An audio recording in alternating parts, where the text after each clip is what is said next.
If you're getting sued on a bike because your dog won't out, I highly recommend you dive into this. I'm no scientist, but I can tell you for sure I've experienced auditory exclusion in my life, many times. I was in a shooting several years before I retired. Suicide by cop, dude charged with a 14-inch knife. Dude's coming at me, looked like he was 300 feet tall, 1,000 pounds. I just started spraying and praying until he dropped. He drops the knife, he's tumbling around. I see the knife is separated, holster, a couple announcements, I end up dog biting him. I did hit him, he died. I'm walking back to my car, which was like a couple hundred yards away, I made the tactical approach. I'm wondering what just happened, right? It was an out-of-body experience. In that moment, it was a 40 caliber round from here to here with no ear protection. I never heard one round, not one.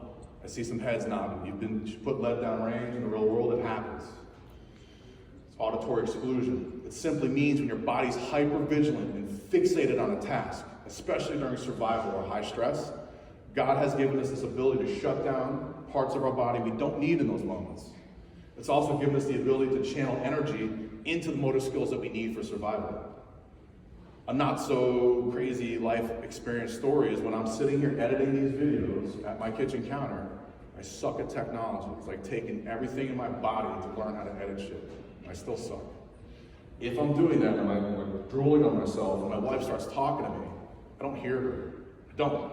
I'm not ignoring her. It pisses her off and I get it. But I then feel the tactile communication of, hey dummy, I'm talking to you. Wake up and I can hear it.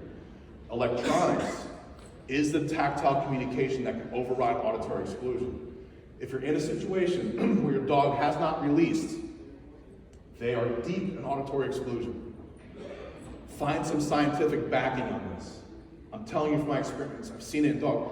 When your pet dog is pursuing a cat across the street, they're deep in prey. They're in auditory exclusion. Now, many times, the tail acts as a middle finger. They're not listening. Trust me, I get that. But when they're hypervigilant, when your creature is hypervigilant and they're not listening, the mind and body is so engaged in that task that they cannot function. Their ears are not functioning. So understand this. Add that to your probable cause affidavit.